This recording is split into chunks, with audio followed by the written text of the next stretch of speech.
Follow the money. That's what I always say. You always follow the money. Yeah. This is Follow the Money with Mitch Moss and Pauly Howard on VSiN. Yes, here we go. Welcome in. Follow the Money show presented by DraftKings. Pauly Howard, beast mode all week. Matt Youmans is here. Game 7 tonight. Can't wait. Jonathan Davis, picks and props.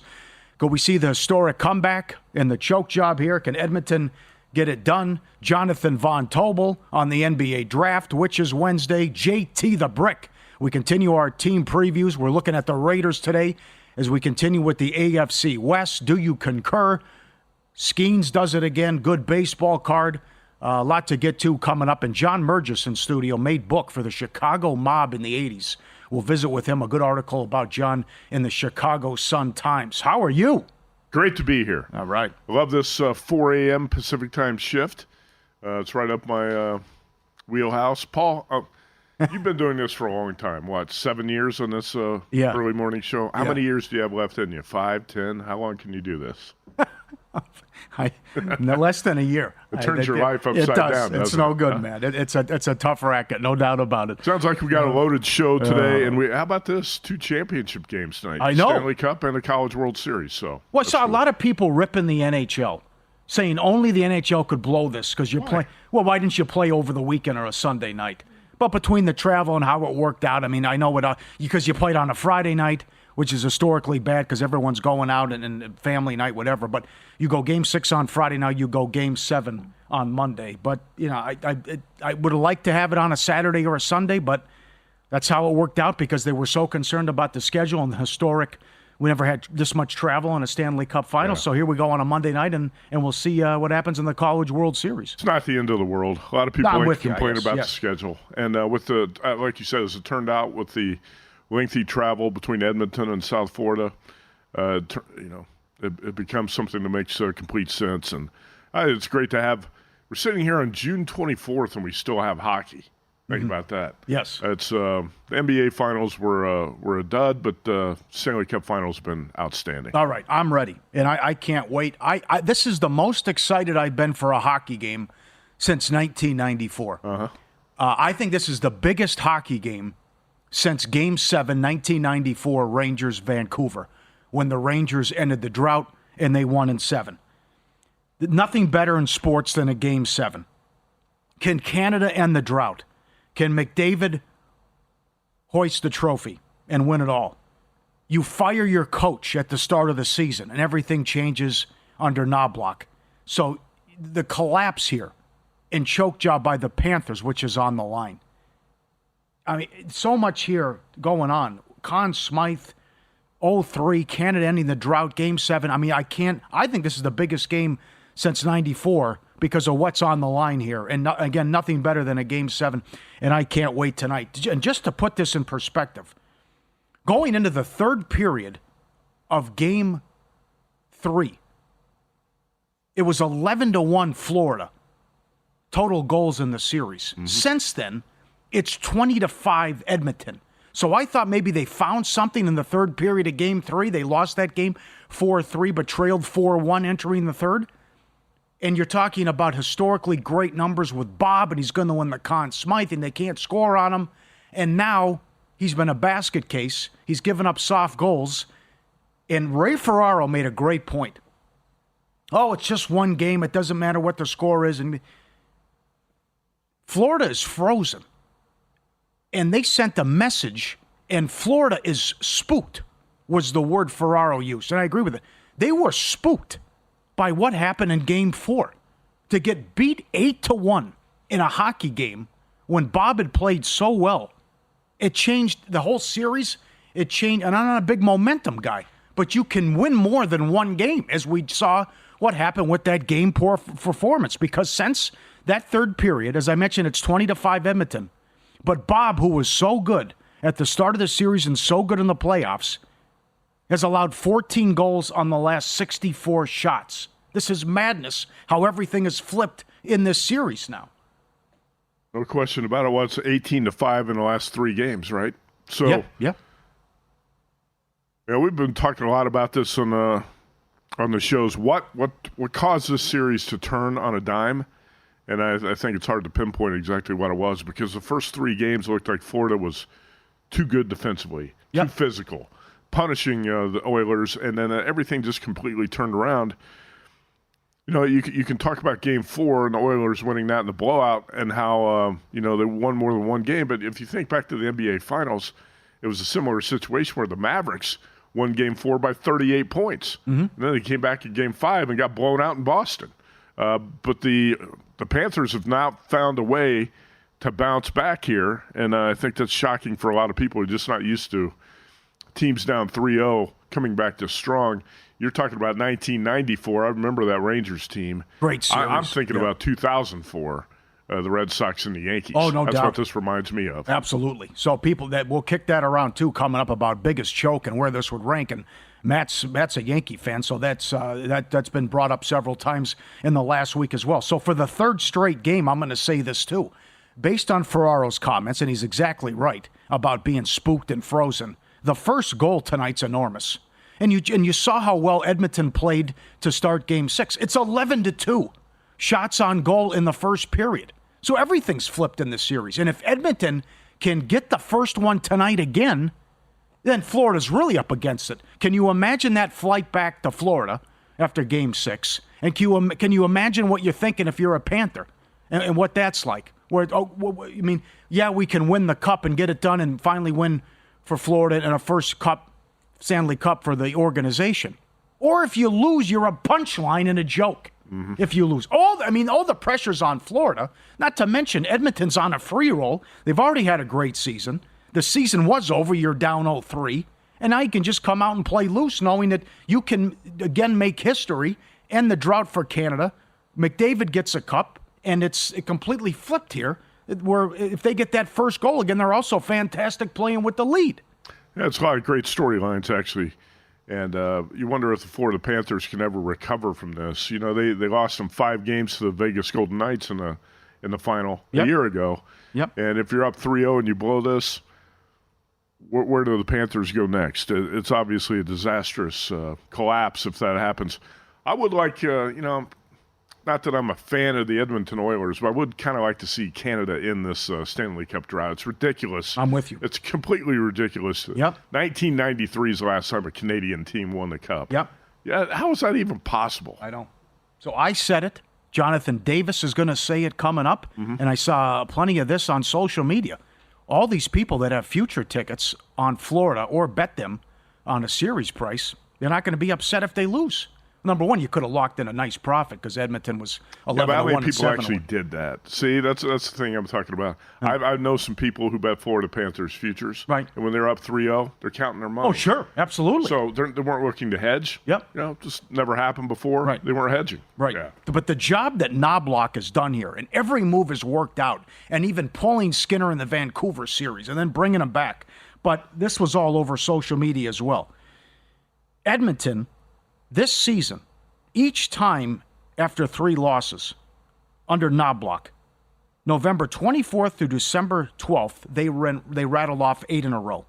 From December 21st to January 27th, they rattled off 16 in a row. From February 26th through March 5th, they rattled off 5 in a row. And now you lose the first 3 games here, and the difference in turnaround. And that is coaching. And that is pushing all the right buttons. And that is staggering with that tweet, how Edmonton has done after they lose 3 in a row. The other thing is we've always talked about this the last few years because they've been so good and talented offensively. What if Edmonton got good goaltending? And what if the Oilers played solid defense? Well, Skinner now, with the win Friday, is 10-0 in these playoffs in games 4 through 7, with a .943 save percentage and a 1.40 goals against average. That's the other scary thing, where this was always possible if they played solid defense or got great goaltending. And now you put it all together, and they can make history, and they can get it done and come all the way back, and as Matt mentioned, end this drought since 1993. The other thing is the penalty kill and the controversy with what happened with the goal that was taken off in the replay, that they were in that position to challenge, because Maurice said, I wouldn't have challenged that if I was Edmonton. But the penalty kill is 94% in the playoffs. They've allowed 4 goals short, but they've scored 3 shorthanded. So in the entire playoffs, they're only -1. They've killed off 46 of the last 47. The opponent's power plays. That's insane. That is insane. So you're in a position where it's like, okay, even if we lose this, no big deal. We're going to kill off the penalty anyway. Jeez. So 94% for the playoffs, 64 of 68, and killed off 46 of the last 47. That, again, is the be-all, end-all with these playoffs. Again, the team that wins the special teams is 14-0 and won every series. So the Florida, won of 22 on a power play. 46 of 47? Yeah. Never heard of anything like that. You know, it's incredible. That is. Here's another number I can't believe from this series. Right. The Oilers win Game 6 5-1. Connor McDavid not only doesn't have a point, he didn't even attempt a shot. Yep. Another good one. I mean, it really is hard to make a case for Florida, but this is why we love sports. And how about McDavid did not attempt a shot in that game, and he went from minus basically $3 favorite to a 3,000 favorite to win the Conn Smythe, right. and didn't even attempt a shot in Game 6. Yes. Yeah. That's the other part of this story. He was 18-1 to win the Conn Smythe in this series. Now he's 3,000. Yeah. So that's a four. Yeah. So much to get into. We'll hear from Knobloch coming up next, and all these great numbers and what's on the line. How about I'll give you this number coming up. You won't believe Game 7, the history going back in the Stanley Cup Final, the underrun that Game 7s are on, and Game 7s, period. Plus, we'll tie it into all the other sports as well. That's coming up next on VSiN Follow the Money.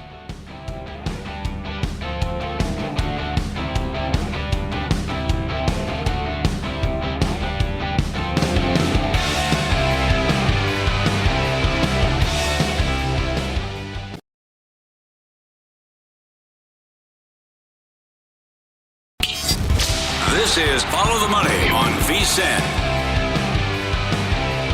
Can't wait. Our NFL betting guide comes out Thursday, and there's never been a better time to become a VSiN Pro subscriber with the all-new NFL betting guide coming out.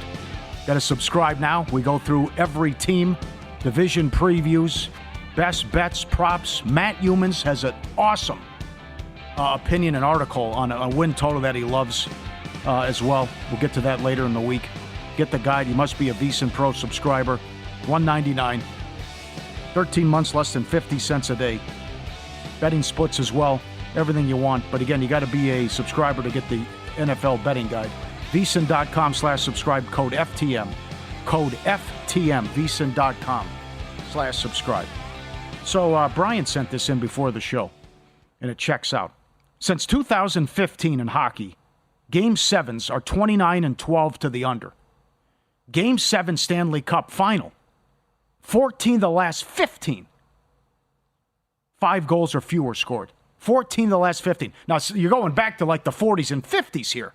But still, it's always squeaky bum time in a Game 7. No one wants to make a mistake. And it's tight in how it plays out. And then the history here is on your side. And now we're seeing 5.5 as high as under -150 in some spots. And Florida, $1.10, $1.15 as well. And you go back, this is the 18th Game 7, first since 2019. The road team has won 3 in a row. Home teams, 12-5 all time. Skinner, 5-0 when facing elimination. And then Detroit did it, down 0-3 in the final, forced a Game 7, lost. And we know about the 42 Maple Leafs. So it has happened in hockey. And they kept flashing that on during the broadcast on Game 6, which it's hard to get away from, but it's certainly timely. NBA 157-0. NBA playoffs all time when a team goes up 3-0. Major League Baseball 39-1. That's a big one though, with the Red Sox ending the curse and coming back to beat the Yankees. NHL 206-4 in the playoffs, 27-1 in the final. And the Maple Leafs came back to do it in 42. See if the Oilers can join them. I'll start with the total, though. The 14 of 15 underrun. But the last 4 games, though, here have gone over. And 2 of the 4 have gone over the old line of 7.5 plus 450. Because we've had an 8-1, we've had a 5-3, and you just saw what happened in the last game with a sick beat. If someone's down a goal or two, the goalie's coming out and he's staying out. It's a right. Game 7, so it's like there's no point putting them back in. You could have 2 or 3 empty net goals. Yeah, I'm not going to play the under here. I was talking about this on the Friday night show when actually the numbers opened. Total was 5.5, and at some spots it was minus 120. You're seeing 130 out there. Now, like you said, you're seeing minus 155 at DraftKings on the under 5.5. Yeah. Can't play that. I can't do it. Can't play. You're too late to the party. If you didn't bet the under 5.5 already to lay that price. But the other thing is, I don't trust Bob. Bobrovsky's not been that good, and the defense in front of him has not been that good. It's not just a goalie. It's defense and a goalie. Yeah, yes. And also, the Oilers' offense has obviously woken up, back from the dead. And you also, Paul, you just mentioned it. You always have that potential for empty net goals at the end. So even though I lean under 5.5, that's not going to be a bet for me at this point. Yeah. So all those people that bet McDavid to win the Conn Smythe, and maybe people wanted to maybe hedge that way if they had a Florida ticket, you're going to win both. You could win both, rather. How great would that be? Again, from 18-1 to minus 3,000. You also have the MGM bettor, who has a $580,000 future ticket. That's what the ticket would pay if the Oilers win tonight. And we've seen him on social media watching the game. I mean, he was dead, too. I mean, think about that. His ticket was Chiefs to win the Super Bowl, Real Madrid to win the Champions League, and the Oilers to win the Cup when they were 11-1. And that pays almost $600,000. And then he gave up on it. He's down 0-3, and now he's in this position where if he didn't hedge before the start of the series, he can certainly do it now as well. But how about this? In all sports, the home team has lost 6 straight Game 7s. The home team hasn't won a Game 7 since the 2013 Miami Heat, 4,022 days. If I recall right, it was kind of a miracle win by Miami, too. Yeah, it was a choke by the Spurs in Game 6. Missed free throws. Spurs should have won that game. Ray Allen on the rebound. Yeah. Absolutely. You nailed it. Kawhi missed a free throw. I think Ginobili missed a free throw, and then they didn't box out. And then Bosch got the rebound. Allen tied it, won in overtime, won Game 7. A lot of remarkable trends here. It's kind of, you got to see it to believe it. I mean, you're talking about what the Oilers are trying to do or the Panthers collapse. You're looking back in the history to 1942 and 1945 in the NHL. Yes, yeah. I know. And the 14 of 15 under run, which is insane. But again, you're going back in the 40s and 50s. But still, I'm with you. You're late to the party. But also with the empty net scenario and how Bob has struggled and the firepower with Edmonton, you're also going against 4 straight overs as well. This is a great time to revisit this soundbite.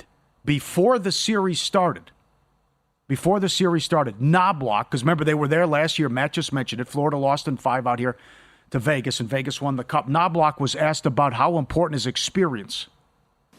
I don't know how much experience is, beneficial. You can ask the Buffalo Bills how important Super Bowl experience is. But I think the biggest thing is just having confidence to play. And, when our guys are playing their best, they should have a lot of confidence. Well, again, the other thing, they're outscored 11-1 to start the series, and now it's 20-5 Edmonton. Since then, and or Buffalo Bills. Well, I know, catching a stray bullet 30 years later. Yes, but it's a good point he made though too. But this is everything looked like experience matters, and they're the best team and up 3-0, and now just it can flip just like that in one game or one period, and to be shook and frozen and playing tight and what happened. I mean, 8-1 will wake you up. I mean, to get blown out 8-1. And your point about what happened in the NBA is warranted. Sometimes that can be a throwaway game and a gentleman's sweep. You win Game 4 at home and then you get blown out in Game 5. That's what happened in the NBA Finals. Mm-hmm. Mavericks won by 38. Then they come back and get blown out in Game 5. I do think the NBA is a completely different animal. Sure. I mean, you just can't.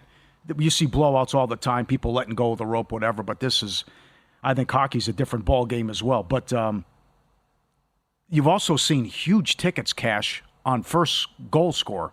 And Fogle was 35-1, and Brown was 60-1, and Janmark was 60-1. So we'll see if that continues tonight as well. We mentioned 1942 a couple times here already. You can always email ftm@vsin.com or tweet at us as well.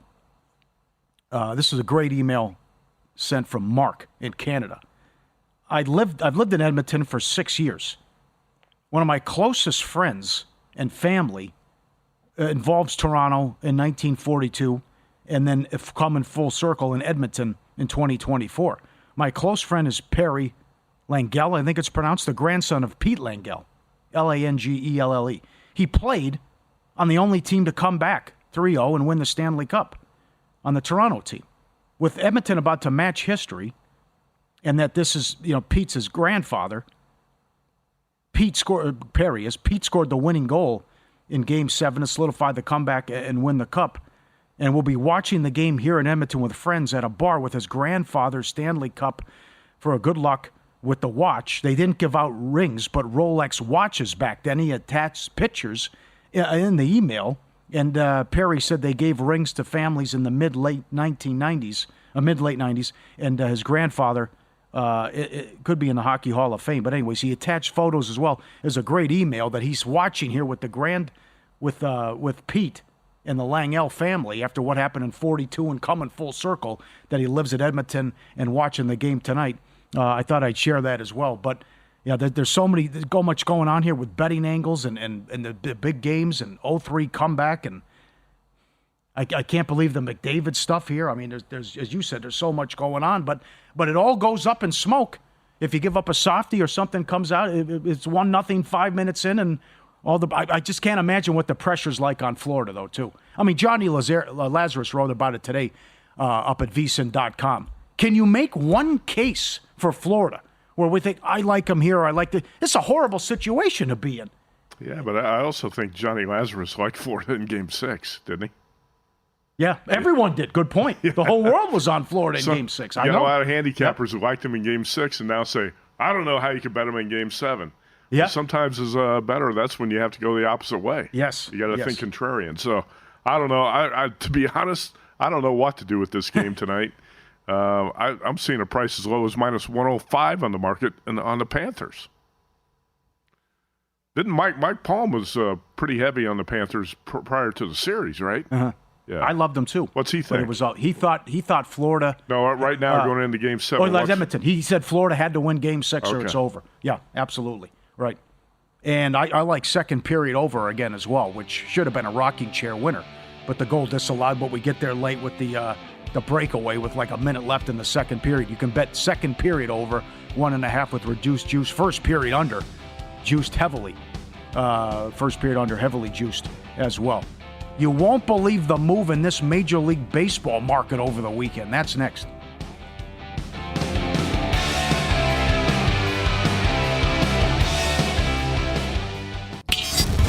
This is Follow the Money on VSiN. Start your morning with a daily dose of winning strategies, insider tips, and the latest buzz with the free VSiN daily newsletter. Brent Musburger with NFL picks. Nigel on soccer today and every day. Lazarus on Game 7. Betting splits. College World Series tonight. Tennessee, Texas A&M. Expert analysis, latest odds straight to your inbox, absolutely free. vsin.com/newsletter to subscribe. Okay, so it was the perfect storm over the weekend. Imanaga got lit up on Friday. At home, mind you. At home. So, last week, National League Rookie of the Year, Skeens was 2-1. Now he's minus 190. After Imanaga gets lit up, again, rough start, but first time at home. And Skeens was sensational again. His team let him down, no run support. Left in a 1-1 tie. They lost 3-1. So he goes from 2-1 dog to now minus 190 to win Rookie of the Year. So how this market is flipped, and all those people out there, again, we'll put you on TV with when we do pizza bets, and the tip jar's always open, ftm at vsin.com, or tweet at us. All these people who have futures on Skeens and are loving life right now. But Rookie of the Year, absolutely, he's been awesome. More on that coming up. I'll ask you, though. 35-1 to win the Cy Young. I think he's got a shot. The guy hasn't had a bad start yet. I think he's got a shot. The problem is, are the Pirates going to shut him down when his innings count gets too high if the Pirates fall out of the race? I'll tell you what, if that pathetic Pirates offense doesn't wake up that we watched yesterday, that could be the case. Right now, they're 3 games under 500. I think 35-1 probably is worth a shot. And Skeens, I think, has exceeded expectations. Yes, he has. And those expectations were sky high. Yeah. You know, yesterday's start I bet the Pirates in the first 5, and I bet them in the game. I split one unit, and the first 5 was a push. Skeens gave up a homer, solo shot in the first inning. But he ended up going 7. He struck out 8, walked 1, and it went 98 pitches, so the Pirates are starting to stretch him out a little bit. The problem is the offense got 3 hits. Terrible. And no offense behind them, and Pirates end up losing the game 3-1 to the Tampa Bay Rays. It's a great tweet from Jeff Passan, who covers MLB for ESPN.com. He was hitting 100 miles an hour in the 7th inning. Mm-hmm. He finished off his day by throwing 102 past Alex Jackson through 8 big league starts, 47 innings pitched, 8 walks, 61 strikeouts, a 2.15 ERA. MLB needs to get him to the All-Star game. There's no doubt about that. He's got to be an All-Star. So everything you said's right, and that's the concern you have with futures on him. But the other comeback is, other than the Marlins and Rockies, everyone is in the playoff race in the National League. You have a great 1-2-3 punch of Jones, Skeens, and Keller. Keller was great his last time out again. You got to get the offense to get going here. But certainly the National League, and that division's wide open. Milwaukee's struggling. St. Louis is only 5 back. And you make a move at the deadline, but 7 innings, 1 run, 8 strikeouts yesterday, as you mentioned. 6 innings, 1 run, 7 Ks. 6 1/3, no runs, 8 strikeouts. 5 innings, 3 runs. Okay, Ohtani took him deep, the best player in baseball. It happens. That was the Dodger game, but 8 strikeouts. Made 1 mistake. 6 innings, 2 runs, 9 strikeouts against Detroit. Shut down the Giants. The strikeouts weren't there. The only start, he didn't really didn't strike a lot of guys out. He only had 3. Dominated the Cubs. It was like men against boys. 6 innings, 11 strikeouts. And then his first start, that was short leash, bullpen let him down, inherited runners, a couple guys came in, yada, yada, yada, 4 innings, 3 runs. So he hasn't had a bad start. And why not? If they continue to be in this race, that he pitches the majority of the season, and he gets the opportunity, and now you're seeing the on the screen here, the Rookie of the Year odds, and people were saying, though, how about Merrill at 4-1, what he's doing. And it's to the point now where you really got to be concerned about Shote moving forward. That as the league figured him out, and that's 3 rough starts now for Imanaga. Well, as a handicapper, I talked about this, I think, on your show about 6 weeks ago, at least a month ago, that Shota Imanaga was unhittable for the first month and a half. But as opposing teams scout him more and you get more looks at a pitcher, you tend to expose his flaws, and that's what we're seeing with Shota Imanaga of the Cubs. We finally saw it, I think, in Friday night's game with Luis Gil of the Yankees, who had been arguably, by the numbers, the best pitcher in baseball. Yeah. He got lit up, finally got lit up last week. And eventually, most of these pitchers are going to get lit up, and Paul Skeens is probably going to have a poor game at some point, too. But up to this point, Skeens deserves to be the odds-on favorite for NL Rookie of the Year. He deserves to be on the All-Star team, and I think he's got a shot to be Cy Young. Also, was that Jeff Passan's tweet? Yeah. All right. Skeens 100% should be on the All-Star team. I don't think there's any question about that. It's not like some sort of campaign you got to launch to get this guy. It's not like Caitlin Clark to the Olympic team, right? Where she's not one of the best players, but a lot of people want to put her on the team for business purposes or because she is going to draw ratings. Skeens is one of the best players and no doubt deserves to be there. If you said, hey, Skeens is going to start the game for the National League, would you argue? The All-Star game? No, God, of course not. Yeah, absolutely. Good points. Yep. Would you look, and a lot of people were chiming in saying, I want the guy who's playing every day, though, as opposed to the guy who's out there once for the Rookie of the Year. Oh, well, I don't know about that. Jackson Merrill of the Padres I like a lot. But Skeens deserves to be the odds-on favorite. Yes, I agree, no doubt. But a great weekend again, and a good start to the season. Phillies win again. That's now 30 games where they've allowed 2 earned runs or fewer. They're in action tonight, and Nola is a good-sized favorite on the road against the Tigers, who have been a disappointment. And the Phillies as high as $1.70. You got that game, but not a great card. But tomorrow's very good. But we give you one more thing. Yep. Just thinking about what you said about this argument. You've heard it for years, but you'd rather have an everyday player than a pitcher. Hey, an everyday player, let's say if he plays 5 days, he might not impact the team's win win-loss record in 3 of those 5 games. Some of the players go 0 for 4, 0 for 3 with a walk, whatever. Yep. The everyday player, just because you're out there every day, doesn't mean you're helping the team win every day. But Paul Skeens, every time he takes the mound, the Pirates have had a shot to win the game, right? Mm-hmm. And they're in action against the Reds coming up at 4:10 Pacific. Spires goes against Falter.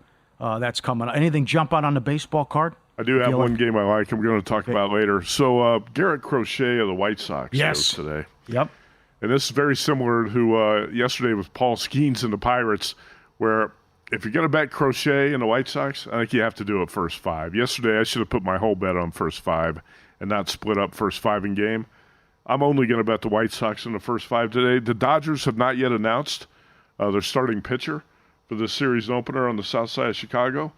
But I'm going to give you some numbers later on Garrett Crochet. Really eye-opening. I don't think many people realize how good he has been because the White Sox have been so bad. That's right. Completely lost on this 21-58 team. The number, and you got the Stone guarantee the last time you were on as well, and that came through. Which one? Steve Stone guarantee. Stone. Yeah, that's right. Seattle's leads down to 6 now. Here come the Astros. They had no problems against the Orioles. They've won 7 of 10 now. And you want to talk about a team that can't hit? You're concerned about the Pirates and this Seattle offense. Yeah. Where would they be if they could get some offense? And they couldn't win that game Friday. They led 2-0, and then they blew that. But you couldn't get anything going against Rogers, who's been one of the worst pitchers in baseball. And again, the offense been in a funk. But the lead's now down to 6. Astros playing good ball, and Texas gets Scherzer back as well. And what I just mentioned, the St. Louis Cardinals are only 5 back. As now the Brewers had a tough time of it against San Diego over the weekend, and St. Louis playing good ball now, and they can hit. So they're Cardinals. Only 5 back, and Milwaukee was surprising a lot of people. But I don't want to I can't make a case for the Cubs. I can't make the case for the Reds. I bet the Pirates on some futures. But again, you have to respect this organization, and now here come the Cardinals. Here come the Cardinals. Here come the Astros. Right, there's a few teams that are really waking up. A lot of people get, I think, ahead of themselves by writing off baseball teams off to a slow start too soon because it's a 6-month marathon. 2 months into it, sometimes fans or analysts want to write off teams. Cardinals are coming back. Astros are coming back. I thought Mad Max looked really good for the Rangers yesterday. Mm-hmm. Don't know if he can keep it up, but Mad Max Scherzer looked pretty good in that start. You got a lot of teams in baseball, Paul. Right now, a lot of teams are just floating around that 500 mark. Yep. And it only takes a couple weeks to get hot. Seattle at DraftKings minus 290 to win the division. Who's that? Seattle Mariners. Oh, yeah. Phillies minus 290. Cleveland's got a big lead now. Kansas City has drifted to 6-1 to win the division. I don't trust the Twins. Cleveland's minus 240, and the Brewers down to 180. If you want the Cardinals to win the division, they're plus 450 as well. Up next, win some, lose some. We recap a wild weekend. UFC, WNBA, hockey props, another own goal in the Euros with soccer, and you won't believe some of the bad beats. That's next. VSiN, Follow the Money, Pauly Howard, Matt Youmans in all week.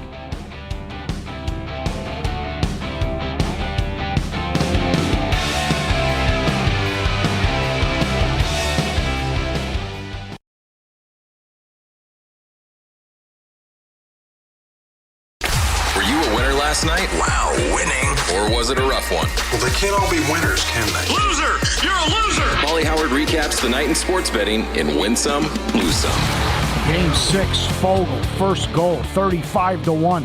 Anytime goal, plus 550. Henrique, 7-1. Anytime goal. Oilers, penalty kill for the playoffs. They're -1. I can't get over this.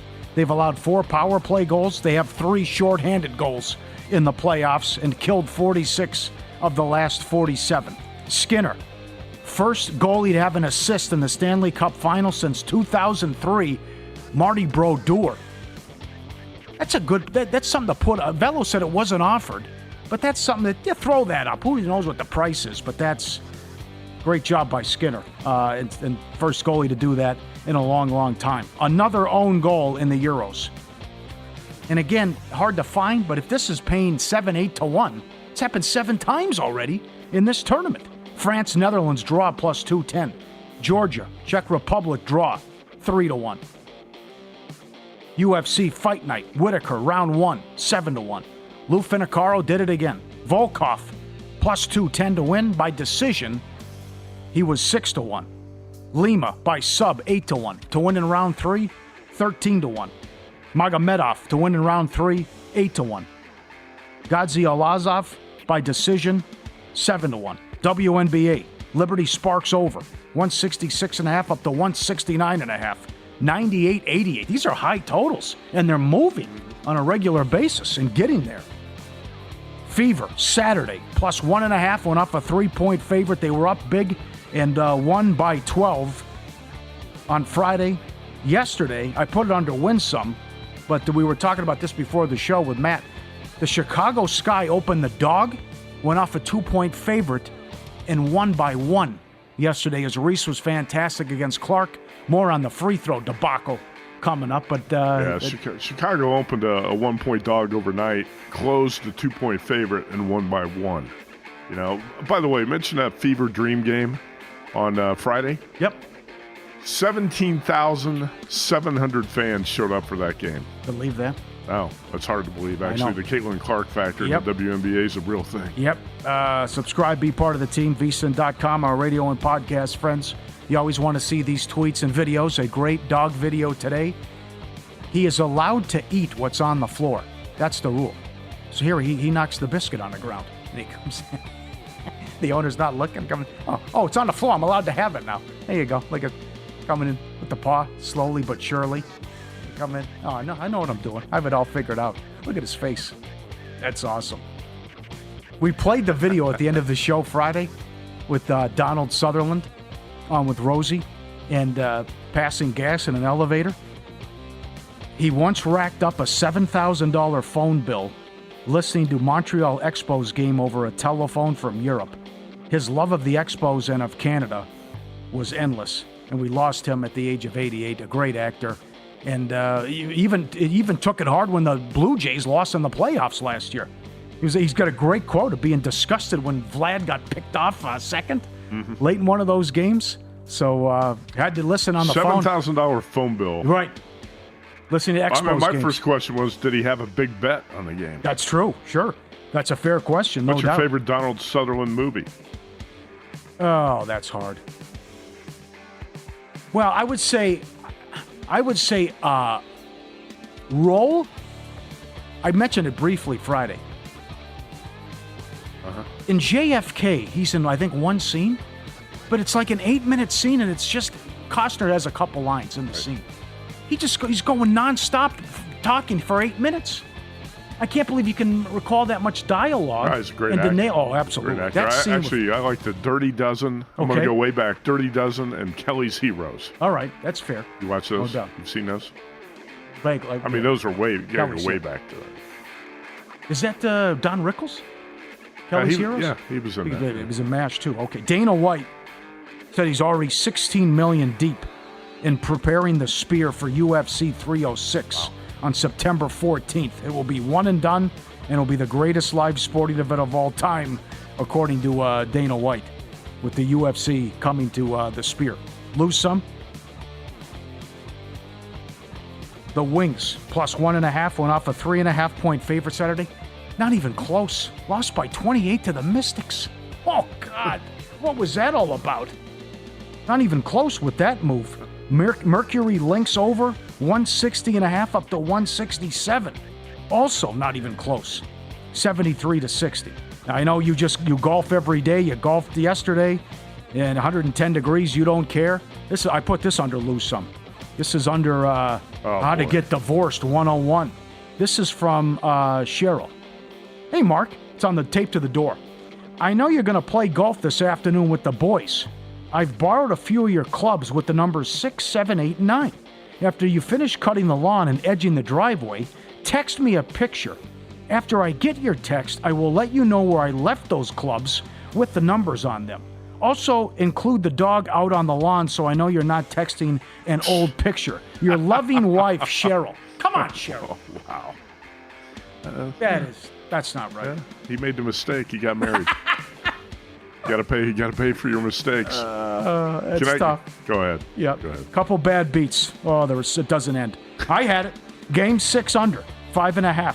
Not one, two. 2 empty net goals. It was 3-1 Edmonton with 3 minutes left and 2 empty net goals. And I was talking to Jeff Davis, who does a great job here at Circa. And it's not just Jeff, it's all these people. I mean, imagine if you had Bobrovsky or Barkov, Conn Smythe. It's over. It's 3-0. They're going to win the series, and one of them are going to win the award. And now it's all McDavid, no matter what happens tonight. Even if Bob does a shutout, I don't think he can get it. I mean, McDavid's minus 3,000. That's tough. And soccer, well, they got me. Switzerland was, I tell you, the worst beats are in soccer. It never ends. Switzerland was plus 550. Hungary, Scotland draw was 3-1. At the same time yesterday, bang, bang. Scotland allows a goal in the 99th minute, 1-0 Hungary. And then Germany ties it up in the 92nd minute. So you get a nice place of return on the draw. But Switzerland plus 550, and that loses. And then the Sky, if you laid 2 against the Fever, they missed 6 free throws in the final 45 seconds. They missed their last 4 in the last 15 seconds. 0-4 from the free throw line, and they win by 1. NFL training camp starting in less than a month, and we're ready. The betting guide drops Thursday. Youmans, Adam Burke, everyone did a great job. In-depth profiles of every team, advanced stats, betting systems. Musburger's picks as well. Prop bets, win totals. And to celebrate the release of the guide, special coverage throughout the day. Tune in Thursday. We'll go over everything at the guide and all our picks and predictions. Can't wait. VSiN.com/subscribe. Get it today. VSiN.com/subscribe. You had, good job, guys. You had Scheffler. I mean, it's now 6 wins in his last 10 events. I'm not going to brag about it, but no, seriously, I rarely ever bet the favorite in a golf tournament. But I bet Scotty Scheffler in the U.S. Open.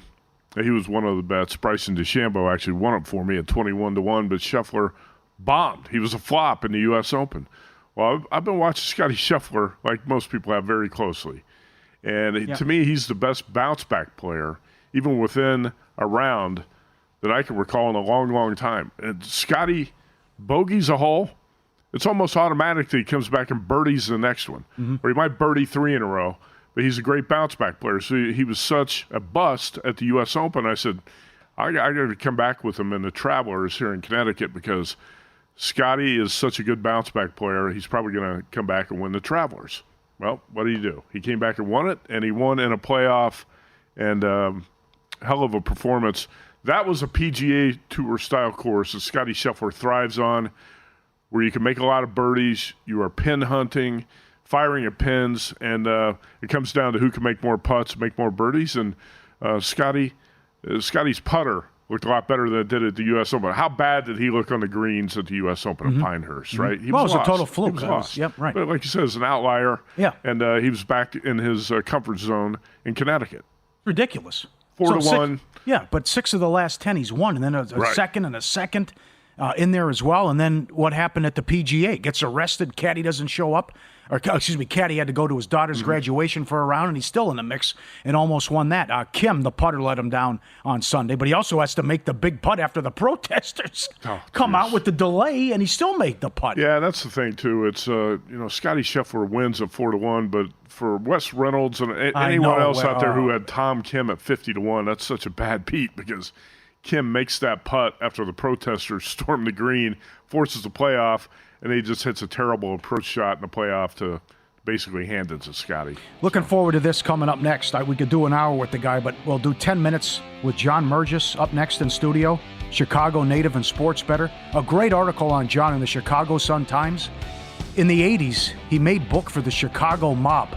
A couple stories to share and a great life and a wild story on John coming up next on Follow the Money.